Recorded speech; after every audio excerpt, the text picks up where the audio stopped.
हाँ आई, थोड़ा आज लेट हो गया। एक्चुअली काम थोड़ा ज्यादा है, मैं जल्दी खत्म करके आती हूँ।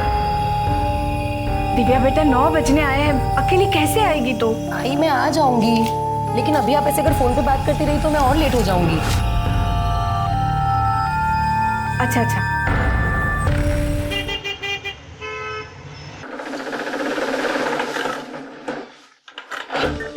मधु, हाँ दीदी। आज लेट हो गया ना, हाँ और काम भी खत्म नहीं हुआ।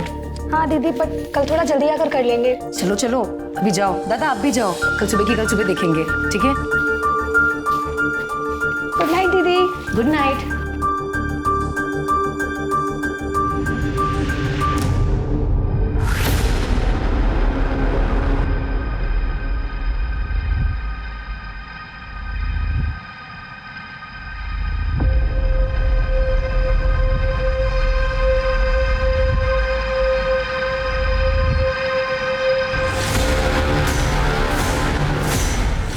हटो मेरे रास्ते से।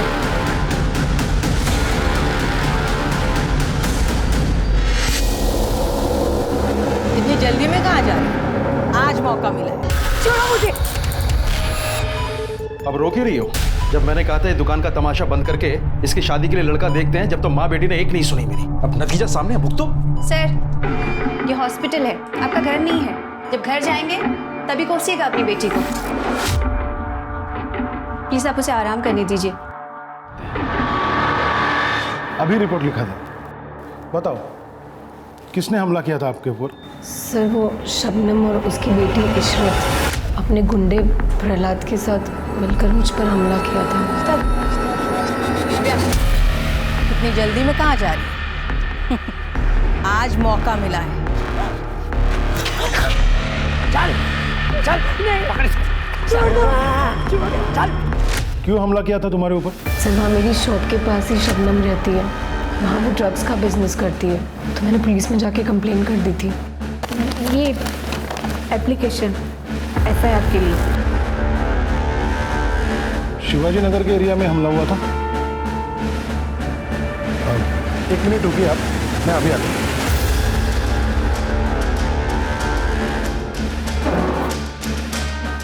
गिरफ्तार कर लो इसे। अरे ये क्या कर रहे हैं आप? मेरी बेटी को गिरफ्तार क्यों कर रहे हैं? उसने क्या किया है? हाँ? आपके बेटी के खिलाफ शबनम और इशरत के ऊपर जानलेवा हमला करने के साथ साथ शांति भंग और दंगा भड़काने की कोशिश की FIR दर्ज है। हम तो पिछले हफ्ते से इसे ढूंढ रहे हैं, मगर ये हॉस्पिटल में जाके छुप कर बैठी। लेके जाओ इसे। अरे सर ये आप क्या कर रहे हैं? अरे उसकी हालत तो देखी, ठीक से खड़ा भी नहीं रहा जा सकता उससे, और आप कह रहे हैं कि उसने दंगा भड़काने की कोशिश की। रिपोर्ट दर्ज हुई है तो गिरफ्तार तो करना ही होगा। साहब ये सब शबनम और इज्जत की साजिश है, मेरी बेटी के खिलाफ उसने कुछ नहीं किया। देखिए कौन क्या साजिश कर रहा है वो हम देख लेंगे। नहीं आप हट जाइए, आप लेके जाए उसे। नहीं, मेरी बेटी को मत लेके जाइए, उसने कुछ नहीं किया। प्लीज प्लीज सर, दिव्या साहब मेरी बेटी ने कुछ नहीं किया, उसे छोड़ दीजिए, उसे गिरफ्तार मत कीजिए। मैं पैर पड़ती हूँ आपके साहब, मेरी बेटी ने कुछ नहीं किया। साहब मेरी बेटी ने कुछ नहीं किया। लगता है एक बार की पिटाई से तुझे समझ नहीं आया, दोबारा पीटना पड़ेगा। नहीं नहीं मुझे कुछ मत करना, नहीं प्लीज मुझे छोड़ दो, मैं कुछ नहीं करूंगी, प्लीज छोड़ दो मुझे। चुप कर। कौन मारा तुझे? कोई नहीं यहाँ पे, चुपचाप से सो जा। सोने भी नहीं देती।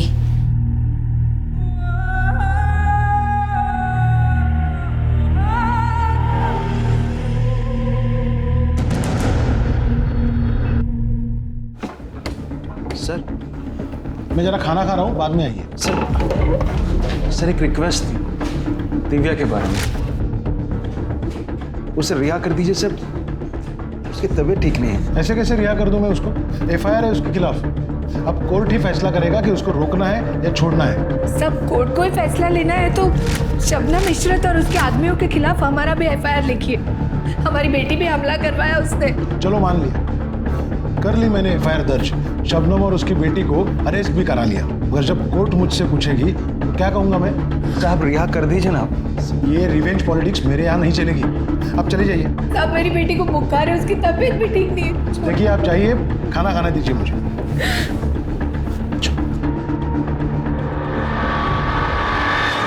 क्या हुआ? घर में फिर से झगड़ा हुआ क्या माँ से? झगड़े तो ऐसे ही होते रहेंगे आलोक, जब तक हम लोग शादी नहीं कर लेते। फिर क्या बात है जो इतनी परेशान लग रही हो तुम्हें? कुछ नहीं हुआ।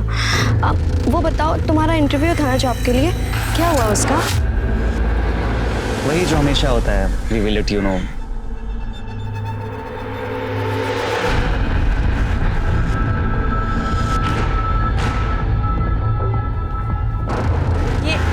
क्या कर रहा है यहाँ पर? पहले तू बता कि तू आलोक के साथ क्या कर रही थी। आपने जासूस को छोड़ तो रखा है मेरे पीछे, फिर इसने नहीं बताया कि मैं क्या कर रही थी वहाँ पर? बड़ी गलती की मैंने तुझे शहर ला के। कम से कम तू अपने मरे हुए बाप की तो इज्जत कर। उस गैर बिरादरी आलोक के साथ तू शादी करने की सोच रही है। अच्छा, आलोक से शादी करूंगी तो पापा की इज्जत कम हो जाएगी, और इस प्रतीक से शादी करूंगी तो इज्जत बढ़ जाएगी क्या? माँ, आप साफ साफ क्यों नहीं कहती हो कि प्रतीक से शादी करने में आप ही का फायदा है? क्यों? पैसे मिलेंगे ना आपको? तो क्या गलत सोच रही है तेरी माँ? शादी होने वाली है हमारी। शादी के लिए मैंने नहीं बोला तुम्हें। कान खोल के सुन लेनी थी, तुझे प्रतीक से शादी करनी ही पड़ेगी, चाहे कुछ भी हो जाए।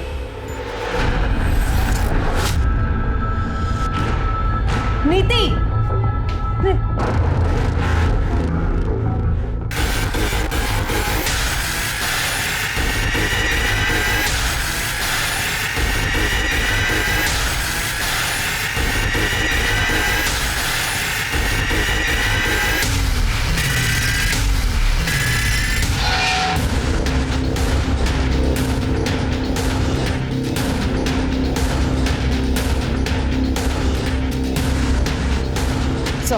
चलो ऑटो चलो।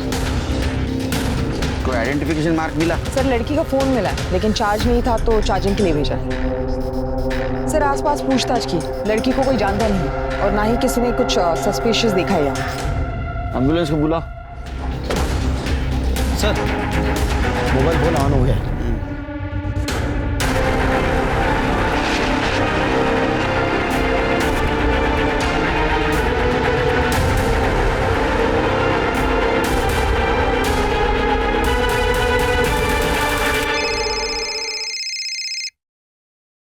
हेलो नीति, कौन बोल रहा है? आप कौन बोल रहे हैं? मैं इंस्पेक्टर सुनील केलकर बोल रहा हूँ। आप कौन बोल रहे हैं? सर, मैं आलोक शर्मा बोल रहा हूँ, लेकिन ये नंबर तो नीति का है। आप उसके फ़ोन से फ़ोन क्यों कर रहे हैं? नीति? कौन नीति? सर, मेरी फ्रेंड है, लेकिन हुआ क्या है? उसके फैमिली को इन्फॉर्म करना है, उसके घर का एड्रेस दो और तुम्हारा भी एड्रेस दो। जयराम उसकी माँ का। आप एड्रेस लिखिए।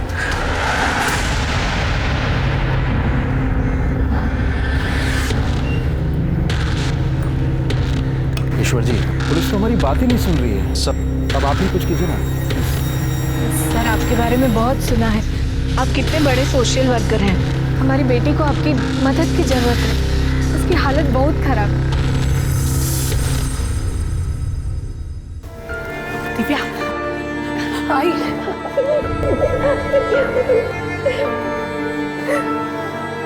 तो ठीक है ना? हाँ? अब बुखार भी नहीं है। हाय, ये कौन है? कहीं से शबनम ने तो नहीं भेजा है मुझे मारने के लिए? नहीं बेटा, नहीं। देखो बेटा, मुझे यहाँ किसी ने नहीं भेजा है, मैं तुम्हारी मदद करने के लिए आया हूँ। बेटा, ये ईश्वर जी हैं, हमारी मदद करने आए हैं, तुम्हें जेल से बाहर निकाल दिया। दिव्या बेटा, मेरी बात ध्यान से सुनो। अगर तुम मुझे फिर से एक बार बता सको कि क्या हुआ था उस रात, तो भाई ज्यादा अच्छे से तुम्हारे केस को समझ पाऊंगा। सर, शिवाजी नगर में मेरी बुटीक है और वही मेरी दुकान के पास शबनम रहती है अपनी बेटी इशरत के साथ। इसी वो लोग ड्रग्स का बिजनेस करती है और उनके गुंडे आए दिन मेरे दुकान पर आए कस्टमर्स को छेड़ते रहते हैं। एक्सक्यूज मी, क्या आप विंटर कपड़े बनाती हैं? यस मैम, आइए। आप बोले तो थोड़ी गर्मी ट्रांसफर कर दूं आपके पास? अरे मैडम का काम गर्मी से नहीं चलेगा, गर्मी मिटाने वाले से चलेगा, और उसमें तो मैं एक्सपर्ट हूँ। अरे अरे अरे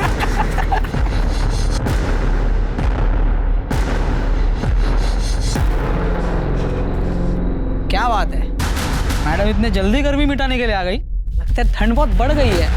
मिटा दूं गर्मी? उसकी गर्मी ज्यादा बढ़ गई है।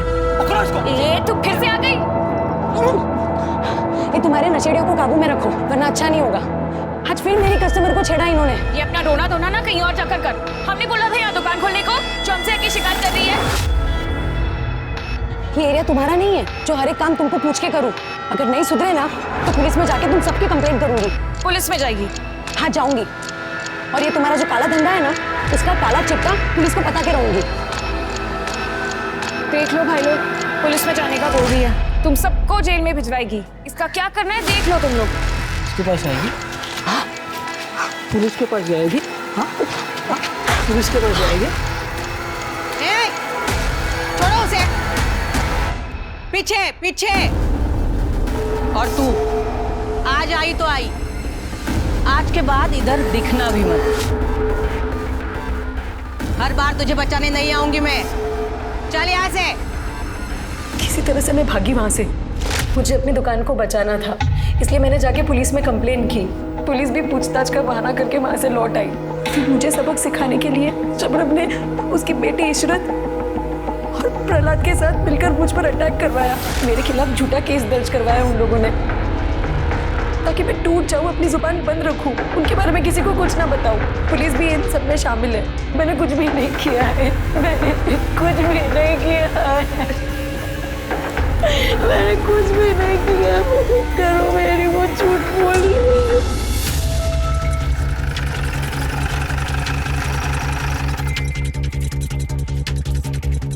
जय और उसकी बेटी नीति इसी घर में रहते हैं ना? जी साहब, क्या हुआ? घर में ताला लगा हुआ है, आप बता सकते हैं कहाँ गए होंगे? ठीक से तो याद नहीं है, लेकिन 3-4 दिन पहले दोपहर का टाइम था, तब जया को देखा था मैंने। ईश्वरचंद जी, हम हमारा काम पूरी ईमानदारी के साथ कर रहे हैं। अब दिव्या की फैमिली उसके लिए बेल नहीं करा पा रही, तो इसमें पुलिस की क्या गलती है? देखिए, आपको भी पता है कानून का अपना एक प्रोसीजर होता है, सब कुछ उसके अनुसार ही हो रहा है। अब इन लोगों ने दिव्या पर केस रजिस्टर कराया था, तो हमें तो उसे अरेस्ट करना ही होगा। वो सब तो मैं जानता हूँ इंस्पेक्टर साहब, और प्रोसीजर भी मुझे पता है, मगर जिस कानून की आप बात कर रहे हैं उसी कानून के हिसाब से बताइए कि दंगे करने के लिए किसी एक औरत को ही आरोपी बनाकर जेल में कैसे भेजा जा सकता है, जबकि एक पार्टी जेल के अंदर है और दूसरी बाहर आजाद घूम रही है। और हाँ, आपने तो इन लोगों के खिलाफ कोई केस तक दर्ज नहीं करवाया। क्योंकि कोई केस था ही नहीं। हाँ, मैं मानती हूँ इशरत और दिव्या का झगड़ा हुआ था, लेकिन वैसे नहीं जैसे दिव्या ने आपको बताया।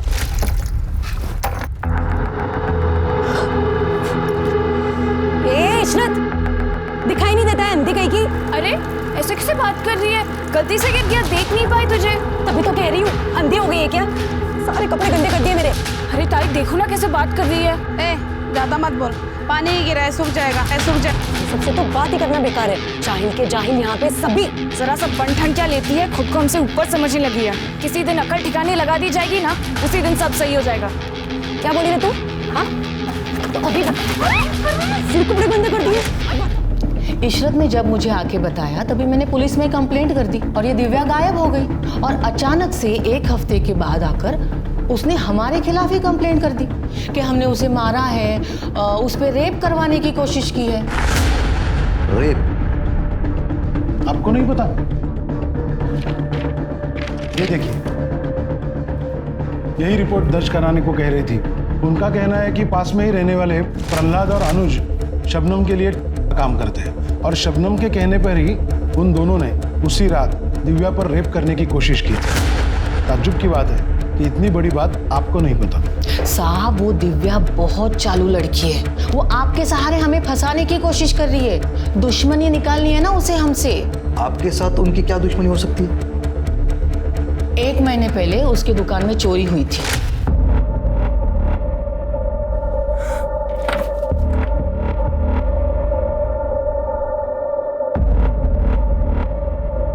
ज्यादा बड़ा नुकसान तो नहीं हुआ ना बेटा?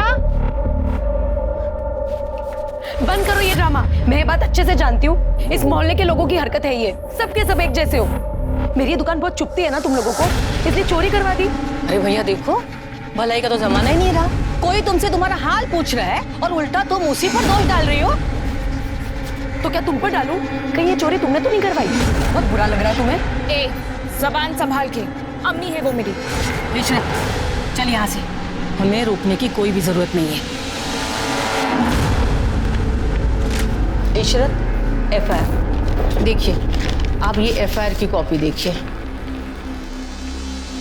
दिव्या ने उस चोरी में भी हमें नामजद किया था ताकि हमें जेल हो सके, लेकिन वो कामयाब नहीं हो पाई, इसीलिए उसने दूसरी साजिश रची जिससे हम जेल पहुंच जाए।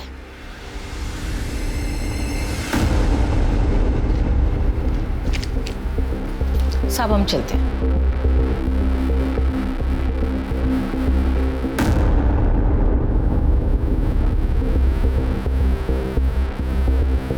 ईश्वरचंद जी, माँ बेटी दोनों मिलकर घुमा रहे हैं पूरे मामले को। आपसे कुछ कह रही है और पुलिस से कुछ और।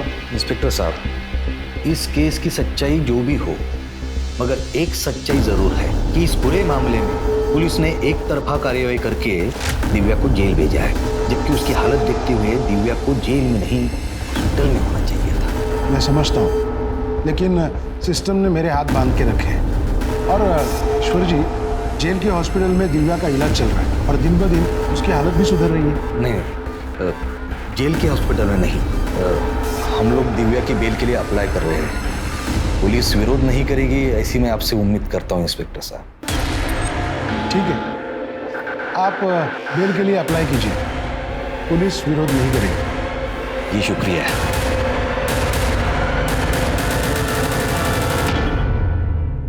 मतलब रेप नहीं हुआ था तुम्हारा, यही कह रही हो ना? जी सर। ये बात तुमने पुलिस को बताई और मुझे क्यों नहीं बताया? सर, सब कुछ इतना जल्दी हुआ कि कुछ भी याद रखना मुश्किल हो रहा था। मुझे कुछ समझ में ही नहीं आ रहा था मेरे साथ क्या हो रहा है। शायद इसलिए मैं आपको बताना भूल गई, मगर ऐसा नहीं है कि उन्होंने रेप करने की कोशिश नहीं की। देखो दिव्या, मैं तुम्हारी मदद करना चाहता हूँ, मगर इसके लिए तुम्हें मुझे सब कुछ बताना होगा, वो भी सच सच और शुरू से।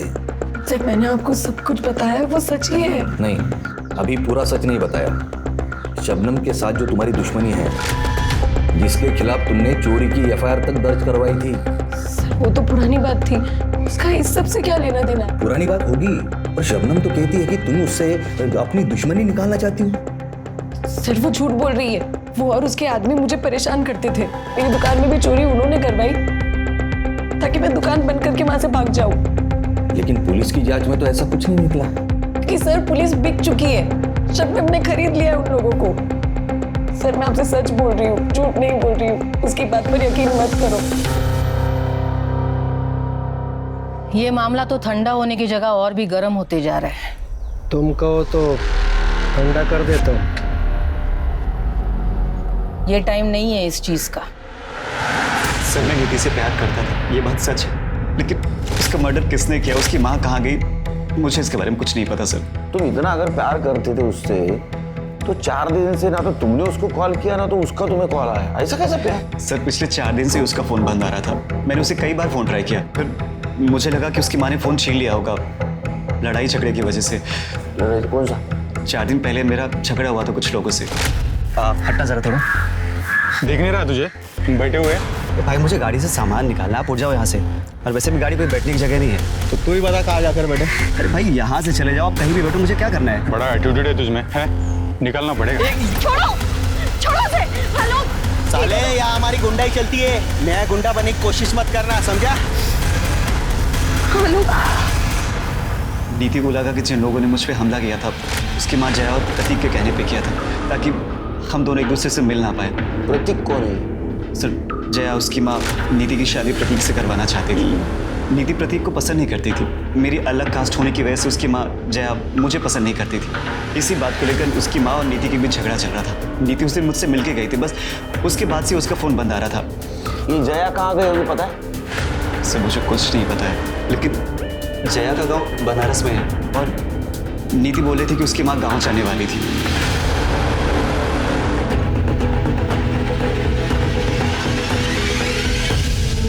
आप एक जिम्मेदार आदमी है ईश्वरचंद जी, और इसीलिए केस से जुड़ी हर एक बात मैंने आपको बताई थी, मगर आप तो मीडिया में चले गए।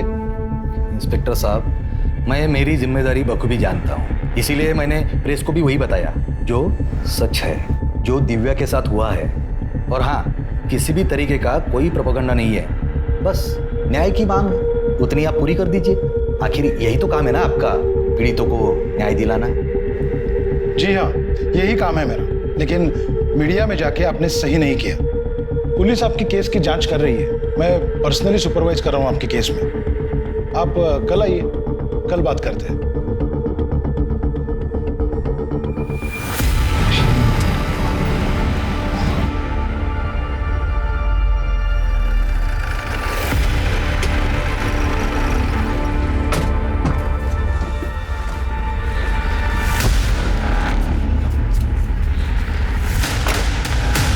क्या सोचा था? तू मीडिया में जाएगी और हम जेल में सड़ते रहेंगे और तुम क्या करोगे? मजा मारोगे? हाँ? देखो, हमने पुलिस कंप्लेन की है, आप पीछे हटो। पुलिस कंप्लेन की है ना, यही सबसे बड़ी गलती की है। गलती की है तो हर्जाना तो भुगतना पड़ेगा। तैयार रहना।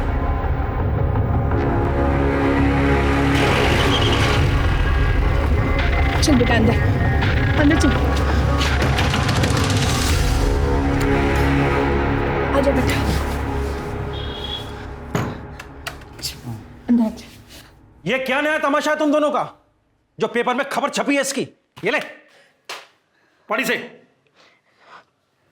बाबा, वो शबनम और प्रहलाद अभी। चुप, एक शब्द नहीं सुनना है तेरे मुंह से। और तू, एक पैसे की अकल नहीं है क्या तेरे में? है? तेरी बेटी की ऐसी उल्टी सीधी खबरें छपेगी अखबारों में तो कौन शादी करेगा इससे? हाँ, मगर वो लोग हमारी दिव्या। अरे छोड़ दे सबको। तुझे पता है कितने खतरनाक लोग हैं वो? हैं? पहली बार इसका रेप नहीं कर पाए, इस बार अगर इसका रेप कर दिया या इसके ऊपर एसिड डाल दिया तो क्या करेगी दिव्या? हम इतने बड़े लोग नहीं हैं कि उनसे मुकाबला कर सके। जो हुआ उसे भूल जाओ। नहीं भूल सकती बाबा, और ना ही मैं ये केस वापस लूंगी। भाई, कब से आपको मेरे साथ आने की जरूरत नहीं है।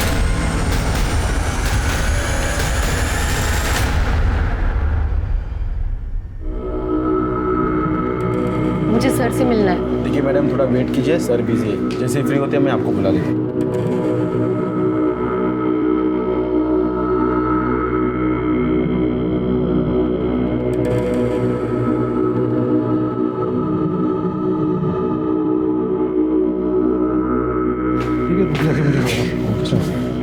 अरे तुम अभी तक यही बैठे हो?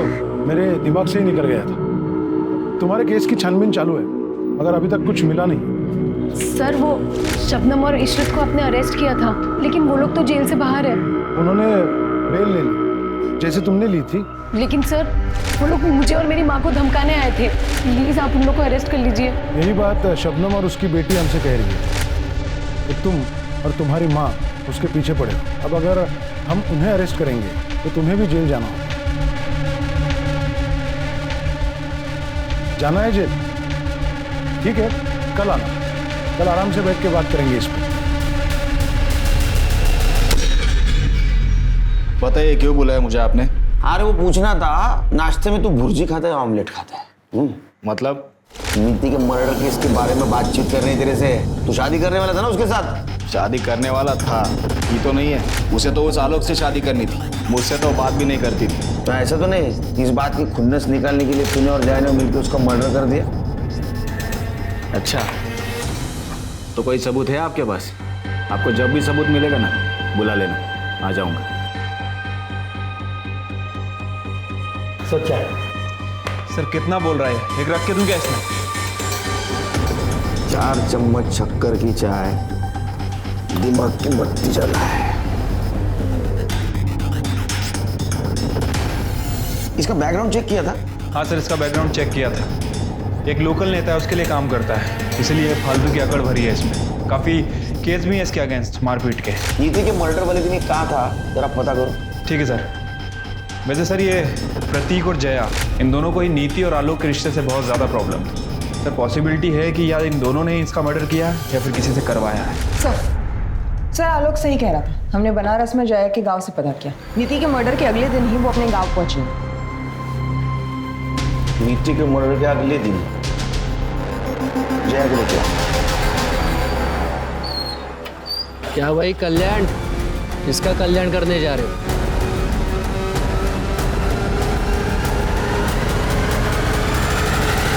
हाँ ठीक है, मैं बोलता हूँ बाद में। मैं करता हूँ तुम्हें बंद। सॉरी, मैं भूल ही गया था कि आप यहाँ बैठी हो। तुम्हारे केस में एक लीड मिली है, एक्चुअली उसी की छानबीन चालू है। एक काम करना, तुम कल आना, कल तक कुछ और पता चल जाएगा। न्याय मिलने में देरी न्याय ना मिलने के बराबर है, और दिव्या के साथ भी ऐसा ही हो रहा था। न्याय की आस ने उसे एक ऐसे अंतहीन इंतजार के चक्रव्यूह में धकेल दिया जहां न्याय तो नहीं था, पर अगर था तो सिर्फ एक लंबा इंतजार और निराशा ही निराशा। नीति अपने मर्जी से शादी करना चाहती थी, तुम्हें पसंद नहीं था, इसलिए तुम नीति को मार दिया। नहीं सर, मैंने नीति को नहीं मारा। नीति के मर्डर वाले दिन आप गांव क्यों चली गई? नीति ने मुंह दिखाने लायक नहीं छोड़ा था उस आलोक के साथ रिश्ता रखकर। उस दिन जब वो घर नहीं आई तो मुझे लगा कि वो आलोक के साथ भाग गई और मोहल्ले में किसी को पता ना चले, इसलिए मैं चुपचाप गांव चली गई। नीति उस दिन घर से निकलने के बाद आलोक से मिली ही नहीं। ये सब कुछ तुमने और प्रतीक ने किया है। नहीं सर, हमने ऐसा कुछ नहीं किया। तुम दोनों के सिवा कौन दुश्मन था उसका? कौन कर सकता है ये?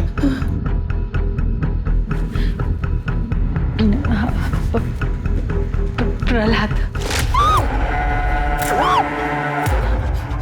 छोड़ो, पकड़। व्हाट? छोड़ो से, छोड़ो से। चल निकल यहाँ से, वरना सारी गांधीगिरी निकाल देंगे तेरे। चल चल चल अंदर चल, अंदर चल चल। मार लेकिन ये लोग इसे मार देंगे। वो जाने और वो लड़की जाने, इन सब में हमें नहीं पड़ना। चल तू यहाँ से। एरिया का गुंडा है सर, सभी उससे बहुत डरते हैं। नीति के मर्डर से इसका क्या लेना देना? नीति बहुत परेशान थी सर, क्योंकि वो उस लड़की की मदद नहीं कर पाई। लेकिन जब नीति को ये पता चला कि पुलिस ने उस लड़की को जेल में डाला है तो बहुत परेशान हो गई। मैंने नीति को बहुत रोका, समझाया, लेकिन वो पुलिस स्टेशन में गवाही देने आ गए। पुलिस ने तो कुछ नहीं किया, लेकिन जब गुंडों को पता चला कि नीति उनके खिलाफ गवाही देने आई थी पुलिस स्टेशन में, हमारा जीना हराम कर दिया था।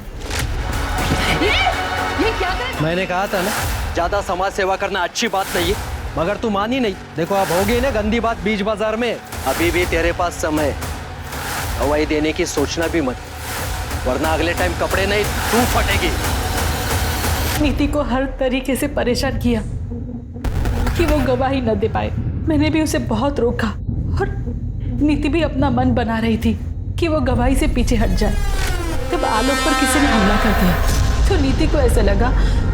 निकाल ली ना आप दोनों ने अपनी खुन्नस आलोक को पिटवाकर, लेकिन मैं भी पीछे नहीं हटूंगी माँ।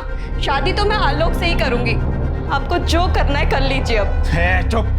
अब बात सिर्फ शादी की नहीं है, बात मेरी इज्जत की है। तुझे शादी तो मुझसे ही करनी पड़ेगी, फिर चाहे उसके लिए मुझे किसी भी हद तक जाना पड़े। इस बेशर्म को आलोक के आगे कुछ दिखाई नहीं देता। तो इससे अच्छा होता कि प्रहलाद इसे मार देता। आ गई ना दिल की बात जुबान पर माँ, तो अभी फालतू की केयर करना बंद कीजिए।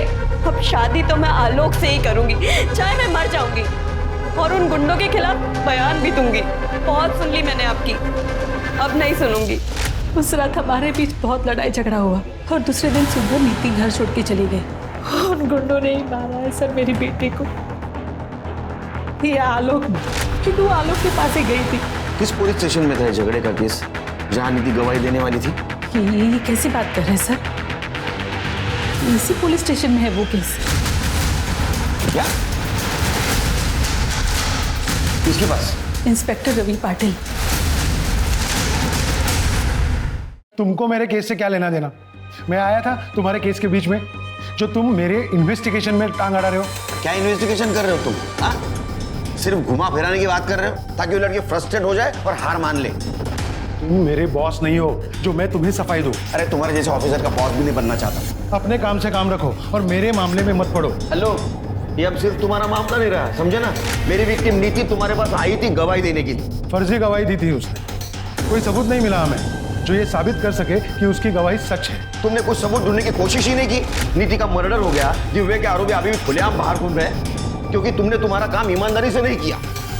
तुम जैसे गैर जिम्मेदार ऑफिसर की वजह से हम जैसे जिम्मेदार ऑफिसर के ऊपर लोग भरोसा नहीं करते। तो जाओ, निभाओ अपनी जिम्मेदारी, सुलझाओ केस को। मुझे लेक्चर देने की जरूरत नहीं है। करूंगा, ये सब कुछ करूंगा। मेरा केस भी सॉल्व करूंगा, दिव्या को भी न्याय दिलाऊंगा। You just wait and watch. एक पुलिस स्टेशन अपने ही थाने में दर्ज हुए 2 अलग अलग मामलों में 2 खेमों में बढ़ चुका था। पुलिस डिपार्टमेंट ने तुरंत ही दिव्या केस के इंचार्ज पीआई रवि सरना को केस से हटा दिया और दिव्या के केस की जांच भी नीति केस के इंचार्ज पीआई सुनील केलकर को सौंप दी गई। दिव्या, अब तक तुम्हारे साथ जो कुछ भी हुआ वो बहुत गलत हुआ है, लेकिन हम तुम्हें न्याय दिलाएंगे। सिर्फ हमारी मदद करनी होगी तुम्हें इन्वेस्टिगेशन। शिरगित,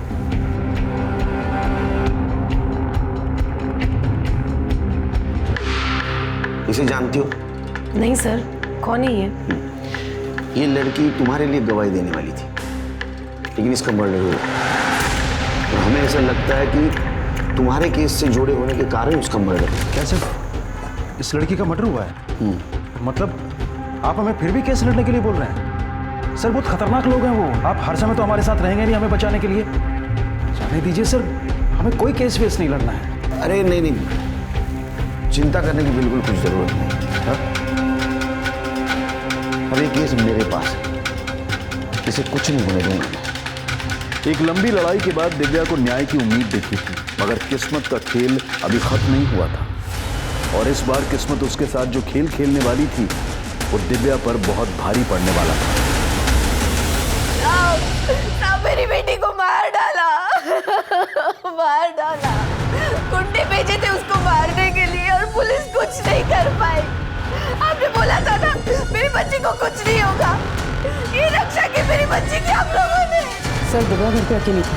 उसकी माँ बाजार गई थी और उसके पापा काम से गए थे। दिव्या को इस हालत में उसके पापा ने सबसे पहले देखा जब वो दोपहर में खाना खाने आए थे। किसी पड़ोसी ने देखा है या किसी को आते हुए? नहीं सर, दोपहर का टाइम था तो सब लोग अपने अपने घर पे थे, तो कोई विटनेस नहीं है। घर का कोना कोना छानना, अड़ोस पड़ोसी से बात करो और पेट में जितने भी मेंबर हैं सबको उठा लाओ। दिव्या के मौत के जिम्मेदार हम भी हैं। वो जिंदा थी, उसको इंसाफ नहीं दिला पाए। कम से कम मरने के बाद तो उसको इंसाफ दिलाएंगे। क्या बोले साहब, इन नशोड़े ने जीना आराम कर दिया। और वो दिव्या मैडम ने आवाज़ उठाई, क्या हुआ उसके साथ? हमें नहीं मरना ऐसी मौत।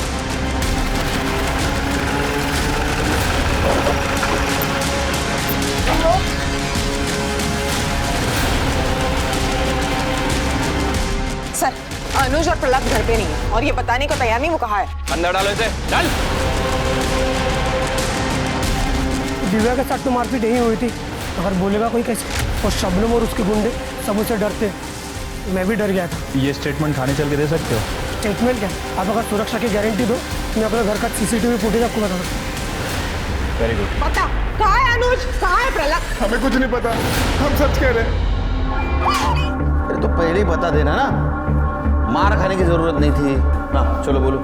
पूरे इलाके में मेरा ही माल बिकता था, किसी की औकात नहीं थी मुझसे उलझने की। लेकिन जब से उस दिव्या ने दुकान खोली थी ना, तब से उसने मुझसे उलझना चालू कर दिया। कभी घर में आके हंगामा करती थी तो कभी यहाँ पुलिस स्टेशन में आके कंप्लेन करती थी। तय सड़क पे उसके ऊपर हमला करवाया सबके सामने, बाद में रेप करवाने की कोशिश की। जब वो लड़की नहीं मानी, पीछे नहीं हटी और तुम्हें जब पता चला कि नीति उसके साथ है, तो पहले नीति और बाद में दिव्या को रास्ते से हटा दिया। नहीं साहब, नीति और दिव्या के मर्डर में हम लोगों का कोई हाथ नहीं था। तुम्हारा हाथ कैसे नहीं? अगर नीति तुम्हारे खिलाफ गवाही देती तो तुम जेल जाती, और दिव्या अगर केस लड़ती तो भी तुम जेल जाती। तुम्हारा धंधा चौपट हो जाता, और तुम कह रहे हो तुम्हारा हाथ नहीं। हमारा ड्रग का धंधा अच्छा चल रहा था और ये दिव्या का मामला कुछ दिनों में ठंडा हो जाता था और बाद में वापस मैं मेरा धंधा शुरू कर सकती थी। तो फिर उन दोनों को मारकर हम लोग अपने ऊपर क्यों मुसीबत ले लेते? ये पुलिस वाला कौन? रवि पाटिल। हाँ साहब, रवि साहब को हफ्ता पहुंचता था हमारे पास से। ये प्रहलाद को कहाँ छुपाया? मुझे नहीं पता साहब, पिछले कुछ दिनों से ना फोन किया ना मैसेज। सर, ये शबनम और इशरत तो अभी भी इस बात पे अड़े हुए हैं, इस मर्डर से इन दोनों का कोई लेना देना नहीं है। और सर वो प्रहलाद, वो भी अभी तक गायब है। उसको ढूंढो, क्योंकि इस गुत्थी की गांठ वही है। सर, इस अनुज और प्रहलाद के बारे में एक न्यूज मिली है।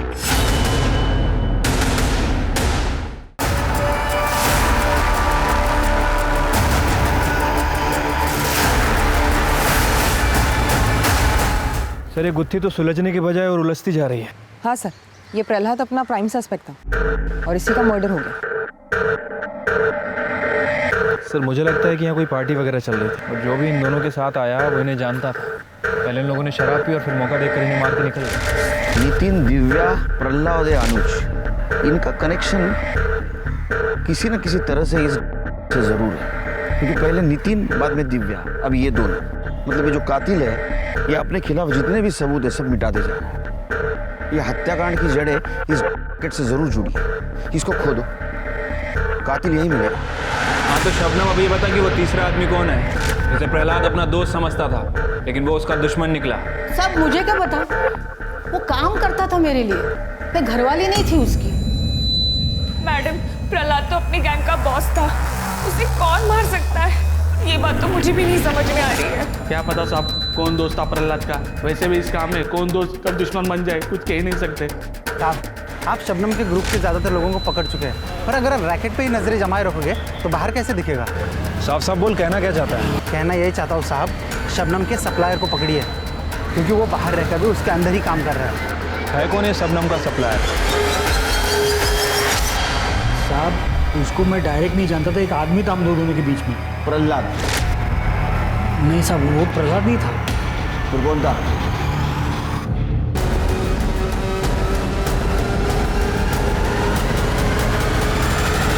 दीपक भाई, अभी माल नहीं उठा पाऊंगा।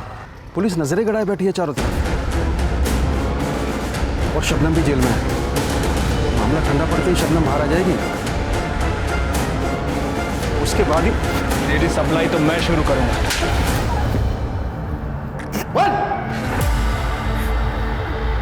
मुझे पीने की लत थी साहब, बाकी लोगों की तरह मैं भी शबनम से लेता था। क्या नल्ला माल है, करंट ही नहीं मारता।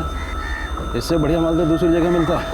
कमीने, मेरे ठिये पर बैठकर मेरे ही माल की बुराई कर रहा है। तेरे को नहीं अच्छा लग रहा है ना, तो जा कहीं और जाके मार। चल, खाली पीली कस्टमर्स मत बिगाड़ मेरे। यहाँ नाराज क्यों हो रही हो? आबा एकदम कड़क और सस्ता माल दिलवाऊंगा ना।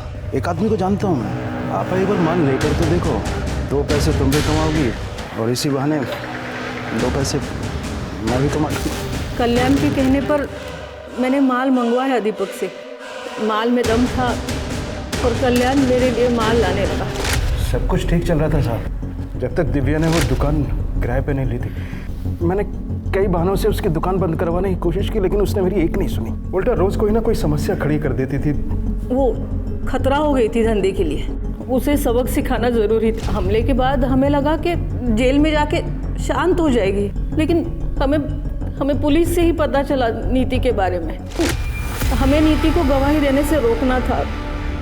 मोहल्ले के लोग भी हमारे डर से चुप थे और पुलिस भी हमारी जेब में थी, लेकिन वो समाज सेवक ईश्वर आ गया बीच में और सारा मामला उलझ गया। इंस्पेक्टर रवि को सस्पेंड करवा दिया गया। हम सब खतरे में थे, इसलिए हमने सोचा कि ना रहेगा बहस और ना देगी बात। दिव्या को मार के हमारे रास्ते का एक कांटा तो हमने हटा दिया था, पर हमें पता था कि प्रहलाद का पकड़ा जाना हमारे लिए खतरा था, मगर जिंदा नहीं, क्योंकि नीति और दिव्या के खून का इल्जाम उस पर डालना आसान था। पुलिस को एक बड़ी साजिश की तरफ धकेलने की कोशिश। और तुमने जो साजिश रची थी उसका पहिया घूमकर तुम्हारे पास ही आ गया दीपक के जरिए। अब छोड़ो जेल में।